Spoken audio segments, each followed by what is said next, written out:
What is up, Steeler Nation? Welcome back to another episode of the Steelers Hangover. I'm Daniel. Alongside with me is Shannon White on this victory hangover. How you doing, my man? How you feeling after the big win? I'm always happy when they win, and I'm doing great. Still got concerns, but a win's a win's a win. Yes, sir. Yes, sir. The Pittsburgh Steelers go into Vegas, or did they? It kind of looked like Heinz Field from the stands. Heinz, I mean, Acrisure. Jeez, that's I haven't done that. It'll always be Heinz Field to me. Well, you know, that looked like Heinz. Memories of Heinz. Yes. There in Vegas. A lot of Steeler fans, more yellow towels than anything I saw out there. The Steelers ended up taking the win 32-13. And a game that I thought that the defense was just absolutely amazing. They came back, they showed up, and I liked what I saw there. Offensively, there's some issues. And one thing that might become an issue is starting center. Zach Frazier goes down middle of the game. It looks to be a high ankle sprain. No structural damage, but he's going to be week to week. You know, how huge of a loss is this one? No, this is big. I mean, he has solidified the center of the line, and he's really working great with Samalu, which he's only played a little bit with him. But I don't know if you're paying attention, but the last 2 weeks, him and McCormick has really developed a rapport. And I was really excited to see him and McCormick both excelling and having great, chemistry together. So, I mean, it sounds like it's week to week. We know how tough Frazier is. He wanted to come back in the game. That's so true. I think you got to protect him from yourself. I'd try to set him a week because we know how the high ankle sprains can be. But hopefully the following week, he can come back and then he will have a bye week to recover more. But he's a contender for Rookie of the Year, definitely the all-rookie team. And he is a very important piece of that puzzle. Oh, I agree. I mean, I think he's I think he was ranked in the top 3 centers of the league right now with, I think it was Linderbaum and one other center I can't think of at the top of my head. The left-handed guy in Kansas City. Oh, you mean Humphreys? Yes. Yes. So he's in that. Yeah. He is in that class when it comes to what he's been able to do this year. And, when I saw him go down, I was a lot of bit concerned. Yeah. He got up and then kind of fell down weird, not to get on it. And so a part of me thought, maybe it's a cramp. Please be a cramp. And they showed the video afterwards, and it obviously was going to be something more serious. But when I saw him walking to the back and looking determined, and then the reports came back that he wanted to be back in the game, I don't have any worries. I know he was seen in a walking boot after the game. The Steelers don't play for another 7 days. I believe they're Monday night. Is that correct? Sunday night, I think. Sunday night. Okay. Yeah. Well, either way, they're going to play a night game. Yes. And, I think I would really hope he gets back. I really do. I think he's a huge component for this team. I think that the offense gets blitzed, especially up the middle, quite a bit as it is already. So him being out of the lineup, I can only imagine opposing defenses scheming up even more pressure through the middle. His replacement, though, didn't do too bad. The running game continued in the same fashion. So, maybe there's some, maybe it's not a huge fall off behind Zach Frazier. But I thought they did okay. Najee ran the ball for quite a bit. I mean, I think this was, I couldn't be more happier for Najee in this game. He rushes for 14 carries for 106 yards, 7.6 yards average, 1 touchdown for 36 yards. I thought this was the perfect game for him to get right. What were your thoughts on Najee Harris? Yeah. One good thing, the Steelers have been playing teams that have been weakened on offense and defense with injuries, just as they have been. The Steeler team we're seeing right now is not the Steeler team that we hope to see because they have so many guys out. So that's actually helped playing other teams that are dealing with some massive injuries. The Raiders were missing Christian Wilkerson or Wilkins, I should say. He's their big defensive tackle they got from Miami in free agency, and that really helped the running game. But the line was blocking very well. But if you noticed, Harris was not hesitant. He was just hitting the hole or running into the back of his own guys, and they were pushing the pile. It wasn't that stop, slow down, try to look for these. When he did make that one really beautiful move in the hole, he was already past the line of scrimmage. That's when you make that move. And he did. And he about put that boy on his butt. So, that was his best game in a long time. And I really liked that it was full speed ahead, pedal to the metal. And that's because he can get you 3 or 4 yards just by running over people and dragging guys. But what you can't have is going sideways, stuff of that nature. So I thought that he played much, much better. I liked the intensity and the aggressiveness. And it was good because, we were all big questioning. I know I have, is he a good fit for this system? Well, we've seen they tried to bring Warren back, and Warren tried, but Warren has tried. He don't have that same burst right now. He's still, like when Ward did get an opportunity, Jonathan Ward looked better than Warren did. Because, one, he's healthy. So, hopefully Warren didn't make anything worse, and he'll be able to play better as, maybe this week.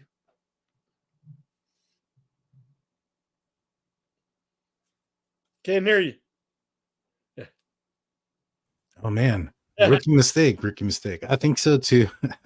I think that Jalen did look a little bit slow out there, just missing a little bit of that burst. It's, but obviously it's injury related, and I think he'll get back to being 100% sooner than later. Sean Manahan comes in with a super chat, $5. Thank you so much for your support. Najee, like Franco before him, loves playing the Raiders. Laugh out loud. I agree. He has had quite a bit of games against the Raiders.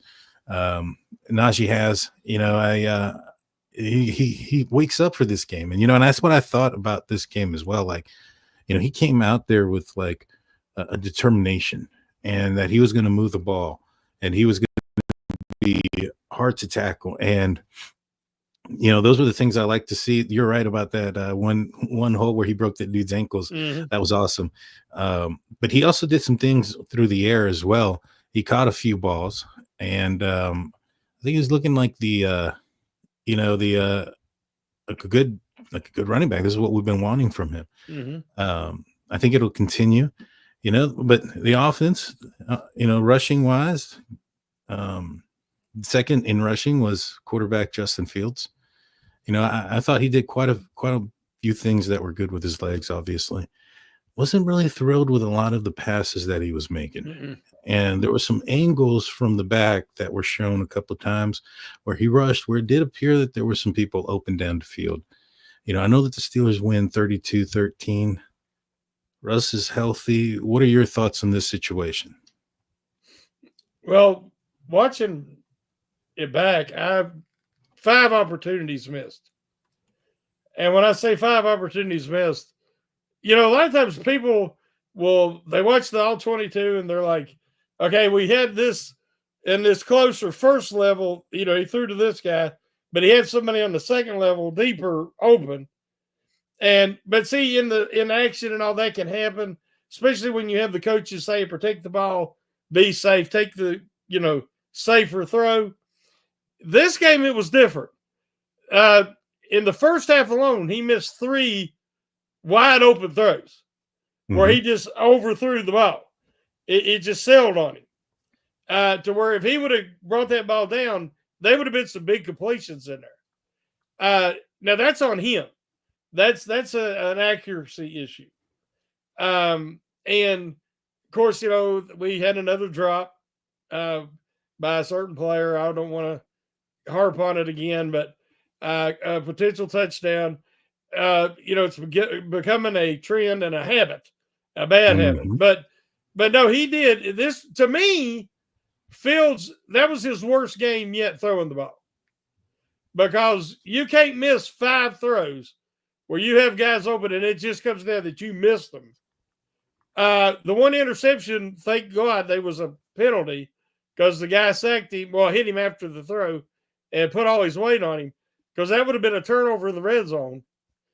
It wasn't a clean game throwing the ball by Fields in any way. At one point, I told people in the game, I said, he's playing himself out of this position, because people's gonna be like, well, what can Wilson do? But then we see the value of Fields. If that's Wilson back there, he would have been sacked 4, 5, 6 times. But Fields was able to run away from the pressure. There was a couple of just blown assignments, totally blown assignments, and he got out of there and made something out of it, positive, something that Wilson can't do right now. And with the offensive line still in flux, especially if Frazier's out, I'm afraid that's going to let pressure up the middle. And we know Wilson don't like that because he's smaller. Mm-hmm. And he don't move like he used to. So you can't have pressure at his feet or up the middle. They're talking Spencer Anderson can play center. McCormick practiced some, but he's doing good at guard, and he's your starting guard now, so he's out of the equation. So it's really McCollum, and if he fails, then you got Anderson. So we need to get Frazier back sooner rather than later. But I think it was really close that we could have seen Wilson. But finally, Fields got his act together and was running the ball good. And I think he held on to this for another week at least. But I need to see him clean that up, because that's the first time I've been concerned. And that I don't know if it's mechanics or he sped up his motion or what's going on. But sometimes, like the one screen he tried to throw to Warren, and it actually went backwards. Oh, that was horrible. And thankfully, Warren was able to get on it. He threw it way too hard. I mean, Warren's 5 yards away from him, and he's throwing him a fastball. That's where, we need Fields to calm down a little bit, slow his clock, and have a little touch right there. Because, he was throwing too hard, which led to high throws or, like that one to Warren. So I'm not ready to give up on him yet, but he does have to improve over this week. So for me, I agree with you. I think that if put in the same situations with the pressure, that Justin Fields has the ability to get out of it with his legs much better and easier than what Russ would do. But my question is, would the pressure be as dominant? When it comes to Justin Fields, it's not just this season, but over his career, he's been one of the highest blitzed quarterbacks for good reason. He's struggled with the blitz, and he's made some turnovers. He's had fumbles. I mean, his resume follows him from Chicago. Mm-hmm. And so teams blitz him more often. If Russ can, take, do his part, I think he's seen a lot of this, and throughout his career. So I feel that if he can make the defenses pay a little bit more with his arm, mm-hmm. and can be that threat with the arm, I think we're going to see a lot less blitzes. The offensive line does need to do what they need to do. Did you see that play with Broderick Jones? Yes. That's been circling around. What in the world was that? I don't understand what he was doing there. Well, I tell you something you said there that I think we have to really take into consideration. They are not giving Fields the opportunity to audible. If he comes to the line of scrimmage and it looks like a disastrous play, they're running it anyway. On the one blitz, or Diablo come around, nobody was there to pick him up. It was obvious what was coming. And Fields tried to snap the ball, and then he was going to try to make a move at, against a very athletic linebacker, and it just didn't work. And they're missing some blocking assignments because I think that Fields needs to have that opportunity to check out. Okay, he can do an RPO, but you know what I'm saying? Sometimes neither one's going to work against max pressure like that. I think they would trust Wilson to make an audible there. Mm-hmm. And that might be a big one of the things this offense really needs. If Wilson can check out of a bad play and get them into a good play, they might be more, as you say, more successful. and therefore teams would leave them, would pull back, be scared of what's going to happen if they sell out, obviously, like they've been doing. So, I'm like you. It's interesting because I don't know the answer to that. But you have to make a pay. The only way you make teams stop doing that is you got to make a pay. That's true, 100%. And it just hasn't happened. And as the games have progressed, it just seems here recently for Justin Fields, when that comes to his accuracy, it's also been kind of up and down, a lot more up and down than it was early on in the season. Mm-hmm. Sean Manahan comes in with $5 saying, Coach Boone, and remember the Titans, you can throw the ball a mile, but can't pitch it 3 feet. Justin Fields. Yeah. Yeah. I mean, you got to be able to do both things, right? But more so, like, I believe what you're saying is true. They don't allow Justin Fields to make audibles. It also appears to me when I'm watching the plays that are being called, it's either Arthur Smith is a lousy play caller, or this is plays that are designed for a backup quarterback. And then during the game, I actually told my family at the end, I was like, hey, it appears that the Steelers are putting in their backups. I think this would be an opportunity if Russ was like, if Russ were to come in, I think that means that Justin probably would stay the starting quarterback. But he didn't. He stayed out there with the backups throughout the entire game. So to me, just because of how limited these plays calls have been, the way it feels like they're cutting the play in half the field, for him, these aren't all examples or evidence, in my opinion, of an offensive coordinator or head coach confident in his throwing abilities. I mean, how many times have they ran it on 3rd and long? You know what I'm saying? Oh, yeah. And so I think this even happened in this game where they did a very conservative pass or run on 3rd down. Like the first couple drives, the ball wasn't going past 5 yards down the field. I think majority of it was in the backfield. So, I don't see the confidence in the decision makers. I honestly think that if Russ is healthy, he may end up being the guy this week. Well, we've went through, let's say, the last 4 offensive coordinators, even though at the end of Ben's career, I considered him the offensive coordinator. But we've seen a trend, a familiar trend, that Tomlin is the one that's in control of these offenses. And I think that Arthur Smith was the perfect guy that Tomlin wanted because they think similarly. They've went after the 3-0 start, the last 3 games now, they went really conservative on offense and defense. Now, a lot of this I understand there's injuries. And when you don't have your alphas out there, your top guys, you're going to be a little more conservative a lot of times. They didn't want to sell out to try to generate a pass rush. And it was after they blocked up Watt until Hayward got involved there later in the game, they didn't get the pressure they normally get with the backup guys. And it's affecting Benton because they got him playing out of position at nose tackle. But I think on offense, I don't want to say that he's a bad play caller, because I am seeing routes in the middle of the field, things we didn't see under Canada. But it's timing. Like the flea flicker double reverse, there was no need for that right there. They're not that advanced. The Detroit Lions did it last night, almost the same play for a touchdown. This Steeler offense is not as efficient, as talented, and as well coached as that Detroit team.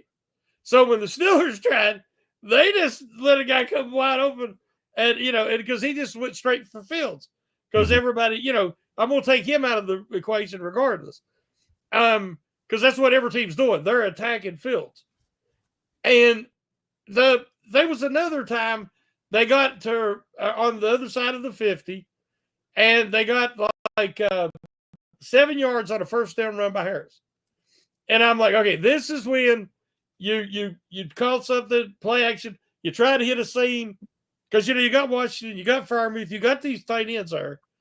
or you let Harris leak right through the line and hit him with a pass because he'd done it a couple of times. I said, this is the perfect time to do it. And instead, they did some kind of rolling Fields to the left, and he ended up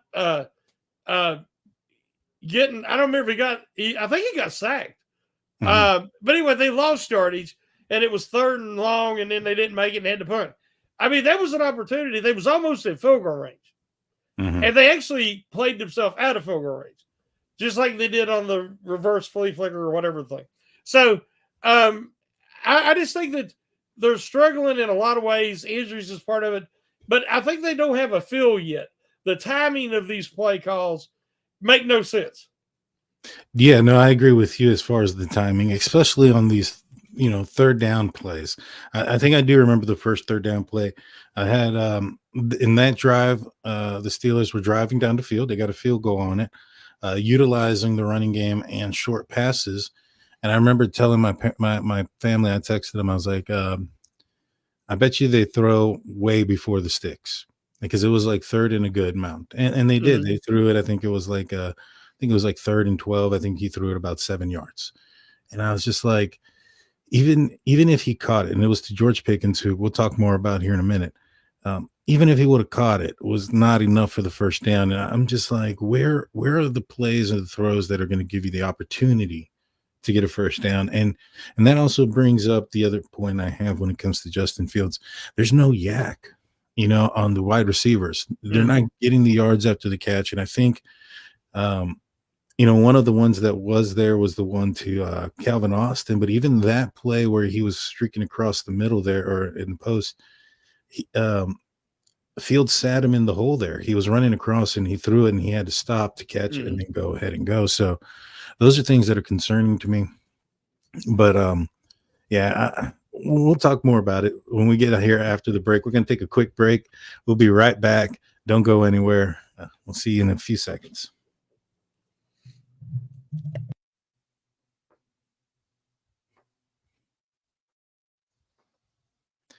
All righty, y'all. We're back. Thank you for sticking with us.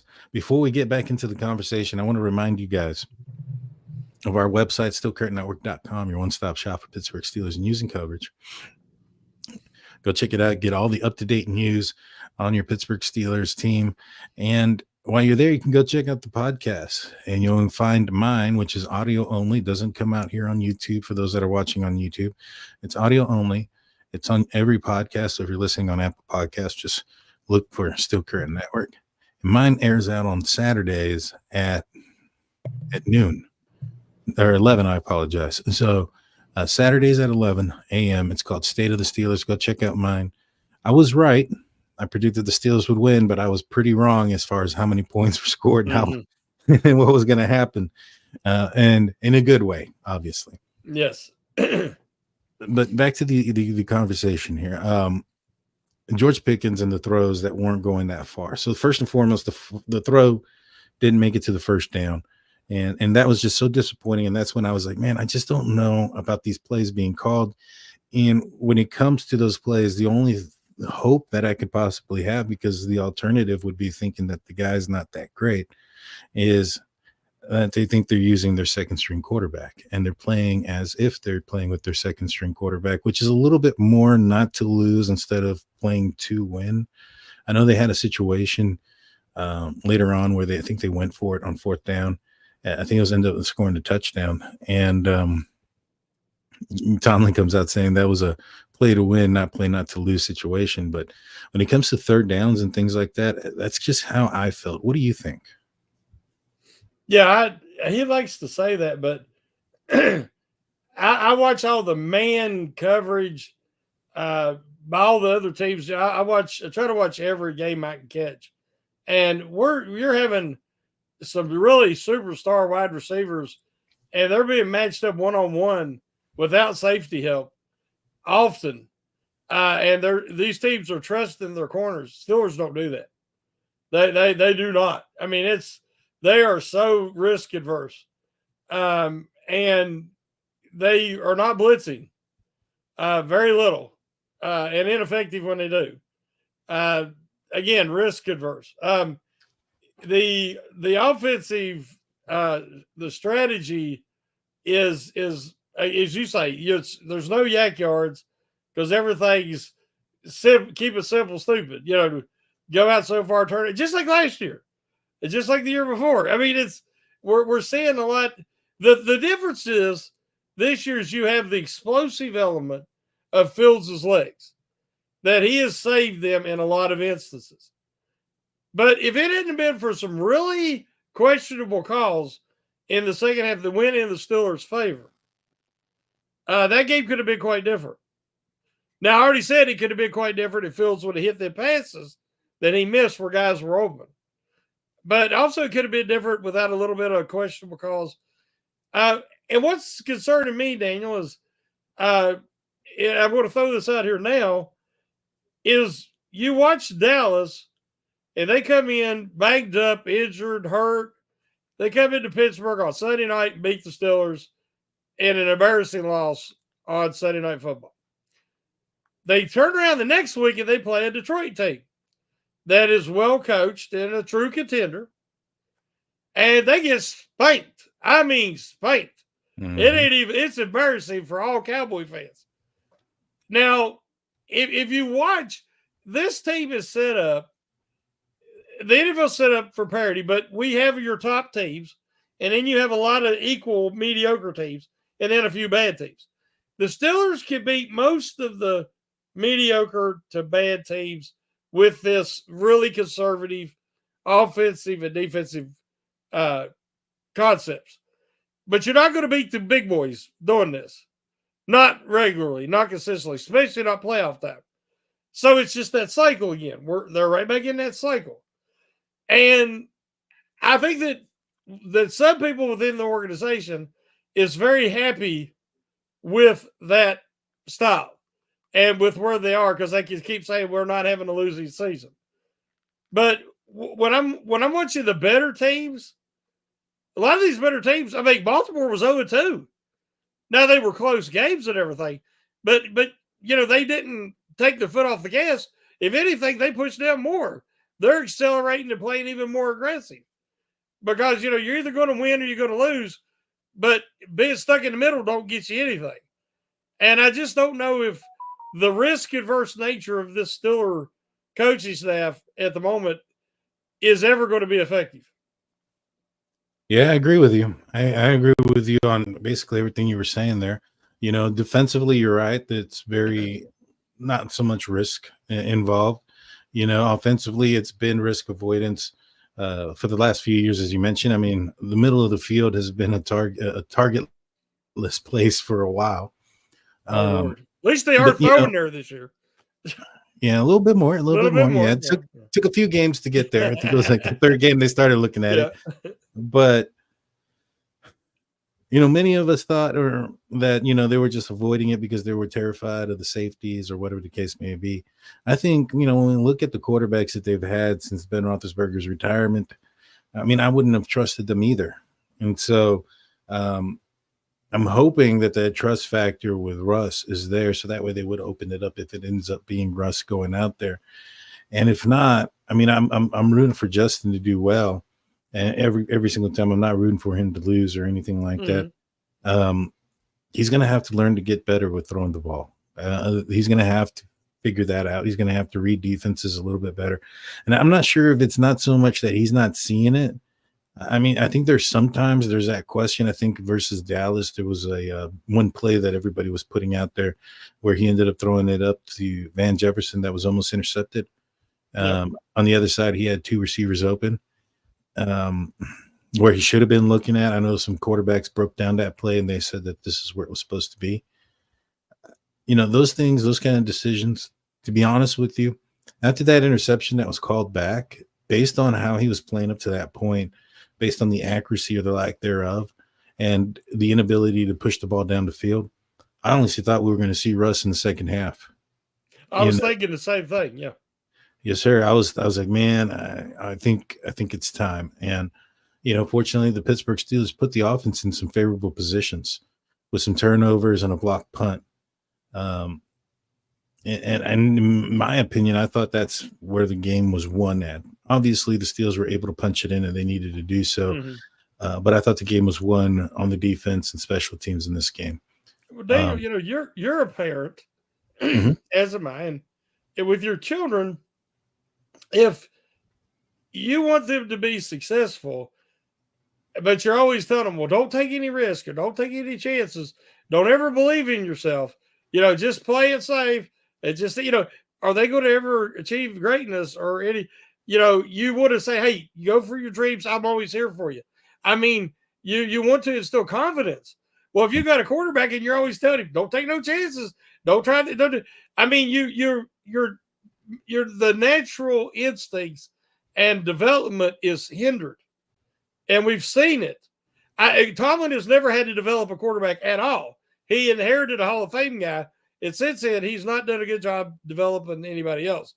And that's why we need quarterback coaches and all that. And it's early in the process, and I'm willing to try to get everybody back healthy and everything like that. But I'm just saying that this mindset, I think a lot of times he doesn't see things because he doesn't feel like he has the freedom. If you don't have the freedom to audible, if you don't have the uh, freedom to take chances. The other day, I got to watch Green Bay and Jordan Love, and he lit up the Cardinals, and it was like watching a young Ben. I mean, he's just slinging it all over the yard. Now there was a couple of them that should have been intercepted. There was one that was, but he had 4 touchdowns too. Baker Mayfield, I think, had 4 touchdowns, but 3 interceptions. 2 of them were deflated. But you know what I'm saying? But they won those games because that's the way it is now. It's just you have to. I just don't see how you're going to be able to be competitive when you're totally over relying on defense and all the rules are set up for offense. Yeah, you're right. And I mean, what the Steelers were able to do in Vegas defensively was awesome. I mean, Yeah. it sure was. But is that something that can we expect every week? Are we going to expect two possessions within the 30-yard line for the offense going into the end zone? I'm not sure that's realistic to expect those type of things to happen game in, game out. Now, the Pittsburgh Steelers, I mean, they do those things. TJ Watt had 2 more forced fumbles on some punch outs, which, I mean, that was amazing. Not to do it just once, but twice. And we'll address this question here. Sean Manahan says, I predict that when we get Cam Sutton off suspension, we go into more man coverage. His thoughts. I think that when Cam Sutton comes off of suspension, I think that the Steelers defense secondary is probably going to be trying to disguise things a little bit more. I think with the rookie out there learning on the job, they probably do have some limitations as far as what they can disguise themselves to do. What do you think? Well, one thing about it, Sutton is one of the smartest players. Tomlin's give him credit for his versatility and his intelligence. He is not the athlete he once was. Last year when Detroit tried to match him up in a lot of man, but he was on the outside, and he got torched a good bit, and so there was some problems there. I think he'll be more effective playing slot, playing some safety, deep field, center field safety, like he did his last year in Pittsburgh. And I think they'll continue to use Beanie similar. Beanie had a good bounce back game. I mean, now we got to remember it was O'Connell at quarterback. It was a bunch of journeyman receivers that the Steelers defense did this to. But Beanie was in position. He tackled well. He done the things that we know he can do. And so he didn't have the situation where he got focused on and picked on. But he'll learn from that. But I do believe Sutton will help them with their versatility and disguising what they want to do. And, because they didn't even have Kazee Sunday. So at one point, you had Terrell Edmonds replacing Fitzpatrick. Now, Terrell Edmonds replacing Elliott's one thing, but you don't want him at free safety. Yeah, I'm surprised he wasn't targeted more. Beanie Bishop had an impressive play where he tackled Brock Bowers, a guy that was very difficult to get on the ground from Yes. other guys, and he hogtied him to the ground in the backfield. It was pretty impressive. And I agree with you. I think that especially where some of these safeties might be a little bit hindered or maybe have some bumps and bruises. KZ was out. Minka took a couple of plays off there with his injury, which I was kind of concerned about when he went down and he grabbed towards the shoulder. I thought he was grabbing the pec. I was like, no. Did they ever say what it was? It just said shoulder. That's I didn't hear anything. I didn't know what it was. Yeah. So it was just the shoulder, and so fortunately he was able to make it back onto the field and be an effective player. The defense did well. Offensively, there was some more concerns. Outside of Justin Fields, George Pickens. Do you think that the Pittsburgh Steelers admitted they have a problem with him by trying to get him points in junk time? Well, they tried to get him points. Yep, they did. And I mean, I was stunned. I mean, he could have had 3 touchdowns this year and he's dropped them. Not even counting the plays that were called back because of penalties and stuff of that nature. But I don't know if it's just tried too hard. I think there at one point we said that about Deontay Johnson. It was he hadn't scored a touchdown in forever, and then he was trying too hard to score a touchdown. So once it finally happened, then he was able to calm down. So hopefully that'll happen with Pickens. I didn't see as much of a distraction this week. Of course, they were winning and winning pretty handily there, especially late in the game. So it wasn't going to be the obvious, as obvious, because anytime they're losing or it's close and all, and then somebody has a tantrum or pouting, they like to focus the cameras on them and everything like that. I had somebody say this week that I've called attention to things and his immaturity and his character issues. And they said, but he's only 22 or 23. Well, what if he's 28, 29 and it's still happening? Because, how many receivers have the Steelers had that it didn't improve with age? If anything, it got worse. As they become stars, then they felt like they had more say, more power, more, and then it just got totally out of hand and you're left holding the bag. So it's concerning. I don't know. I think that everybody knows, anybody with eyes realizes there's a problem. Now, what's the solution? I can't say. Well, Tomlin's solution this weekend was something that I've never seen before. I've never seen Mike Tomlin try to put up score when the game was decided. Yep, and they did. You know what I mean? And so that I've never seen that. Even if they've been at the 1 yard line with an ability to get into the end zone and kneel it down or do what they need to do. I've never seen that before.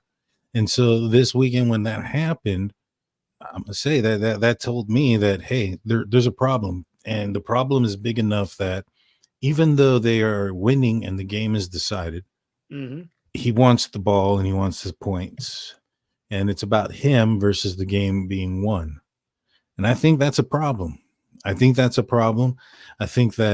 the drops that he has had are an issue, and they're becoming more of an issue. I think he's so frustrated with the lack of attention or the lack of targets that when he does get the opportunities, he's not doing the best. I think he's overthinking things. And so maybe you're right. Maybe the Steelers are like, hey, in efforts to, get this guy's head right, let's run up the score. But I don't know. That was weird. That was weird for me. And, the questions are going to come in. Do the Steelers go after Devontae Adams after this performance from the Steelers passing game? What are your thoughts on the Steelers? Perhaps now that this game is over, a trade could happen at any moment. Well, I heard today, I think it was Scheffler said that the Raiders want a second and they don't want to pick up any of that contract. They don't want to eat anything, and that no team's interested right now. So you would think, I've heard people talk about we're trying to trade Pickins, to get,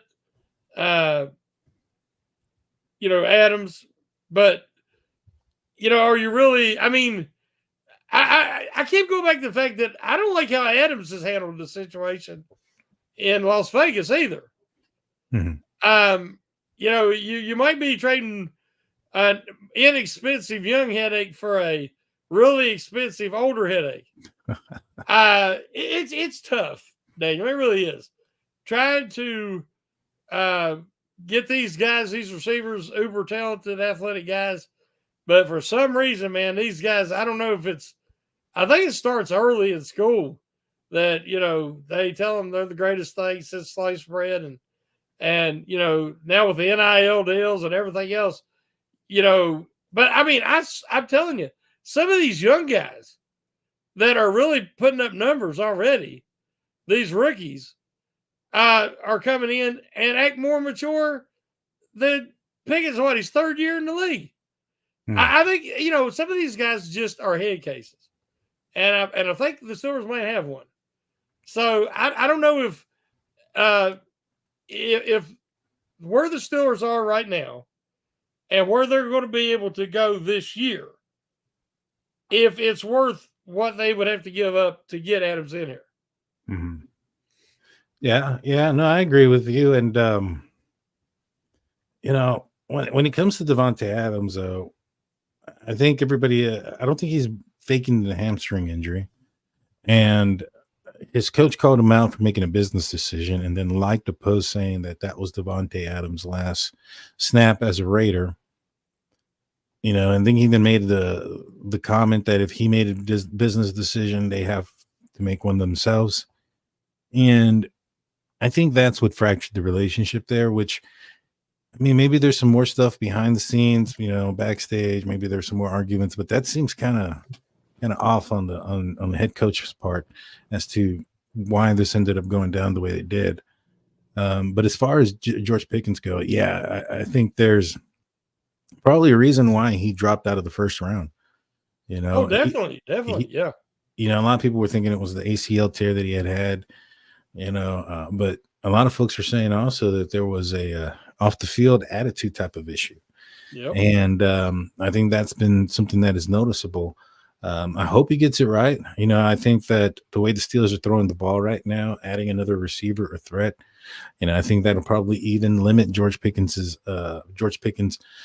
targets, unless maybe perhaps defenses start rolling out towards Davante Adams, and that frees him up a little bit more.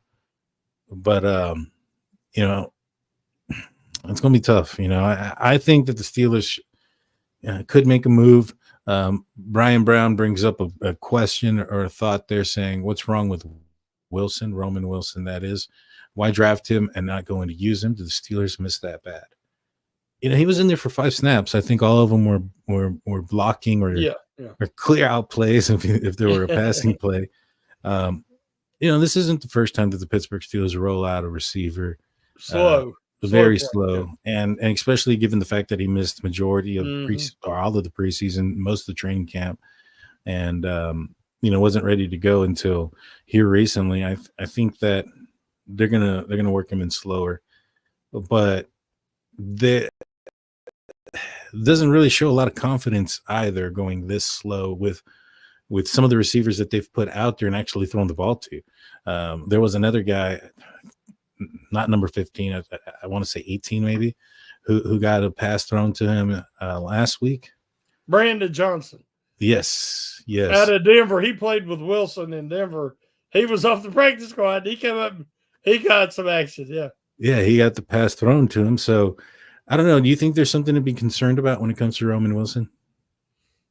Well, I've said it before. I think it's player development and player usage.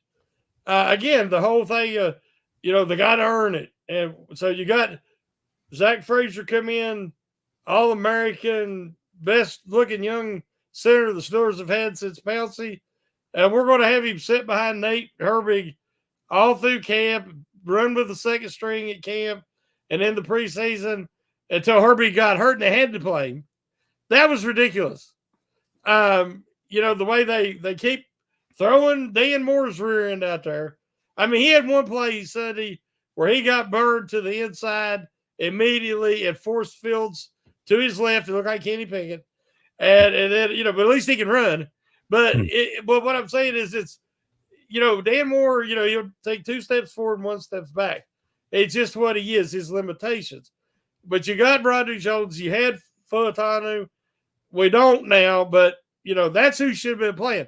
The smart teams realize we need these rookies. The other night, Kansas City won the game, and they played 5 rookies that make big plays in the second half. 5. The Steelers, they'd still be saying, well, they got to earn it. They got to earn that spot. This old school, slow roll mentality on how they handle their young guys and these rookies just doesn't fit with the modern NFL. Again, I keep going back to the ultra-conservative, this ancient and antique mindset. It just needs to change. I don't know how they're going to make it change, but it has to because it just doesn't fit.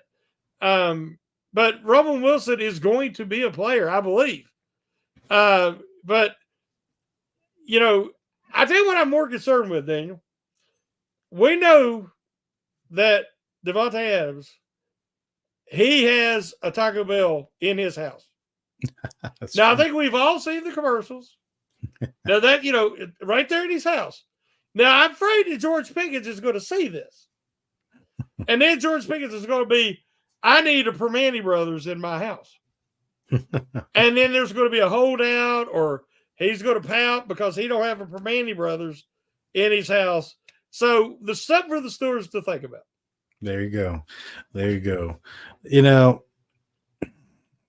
Yeah, I mean, that's funny. It's crazy. And, for those that think, hey, man, the Steelers won 32-13, y'all are a little bit negative.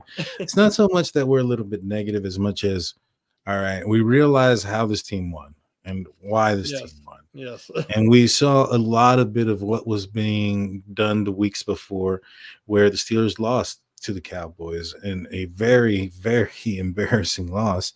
Oh, and yeah, I mean, I thought that, Fields had a decent half there, or a good half in the Colts game in the second half to try to bring them back.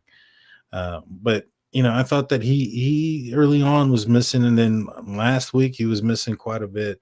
This week, the accuracy wasn't there. So there's a little bit of a concern. And I just think that, how this offense is being ran. I mean, the plays that are being run on third down sometimes are questionable. The way that they're treating the quarterback position as if they don't trust him it's like, to me, I'd rather find out now. Russell Wilson's healthy. Let him throw the ball. Let him push it down the field. If he throws 3-4 interceptions, like, all right, we found out. Yeah, and let's bring in the other guy and let's knock it out instead of, protecting him to the point where when you do need these things, if he doesn't pan out, then you just set back Russ quite a long time too. So it'll be a big question that we answer tomorrow during the press conference. I'm looking forward to what Mike Tomlin has to say about the quarterback position. If you had to take a prediction before we call it a show, do you think he says who's going to be the starting quarterback? And if so, who do you think it is? I think he's not really give either guy a great vote of confidence, or say this is the guy. So I think it'll be more of the same. Still trying to get Wilson back up to speed, and it'll be Fields again is my bet that Fields is going to play again a start. But I think his leash is getting shorter. I think that if he'd have started really slow in that second half Sunday, I think that we might have seen Wilson Sunday. Mm-hmm. So now in this game, I think the leash is probably one more link's gone. Yeah. I think he's not going to answer the question. I don't think he's going to give a fair answer that's going to be like, he's going to Tomlinism his way out of it. And I think at the end, at the end of the week, if he does that, I think it's going to be Russ's job come Sunday. I think they're going to roll him out. I think he'll end up saying something to the effect like, hey, he was always QB1. The depth chart never changed. He was injured. Yeah, that Now can he's happen. not. Now he's not injured, so we're going to put him back in. We're not benching Justin Fields. It's just that he was the starter already, and he's going into taking his spot. And Fields is ready to go. We're how would he say it? We're appreciative of his efforts. I'm pretty sure something he would say. He'd And say something like, if I told you how we made the summer sausage, you won't eat the summer sausage. I mean, it'll be something like that. And then we'll all be going, what do you mean? Exactly. And so I think come Sunday, when the Steelers take on the Jets, I believe, I'm looking forward to it. I think the Steelers are going to end up, I think we're going to see Russ for the first time, but we'll see. We'll find out more information tomorrow. So make sure you guys are locked and loaded with that like and subscribe and notification bell rung, because we do breaking news podcast here on Steel Curtain Network. And tomorrow, the Sco Bros will have their show, and I'm sure they'll be talking quite a bit about how that press conference went down. Shannon, yeah, there you go. Shannon, do you have any final words for everybody? No, it's, with all the uncertainty and the injuries and the trying to figure out what team this really is, because the identity's not been established. We kind of have an idea about the defense, but again, so many injuries, and at least they're 4-2. So, just, keep the faith, and we'll see how things pan out. If there is a switch at quarterback, or if some new talents brought in from outside the organization, you try to catch that lightning in the bottle. I mean, look at the Brownies last year, put Flacco in. I thought that was hilarious. And then he led them to the playoffs. So, I mean, you just never know what's going to happen. But and definitely check us out on Wednesday at 8:00 on Pump Your Brakes, and I'm sure we'll have our predictions for sure. There you go, and also check out State of the Steelers airing Saturday at 11 a.m. I agree with you. With the Pittsburgh Steelers, it's never a season without drama. One way or another, it's drama filled. It should be a soap opera for men, I guess. Yes. But take us out, Shannon.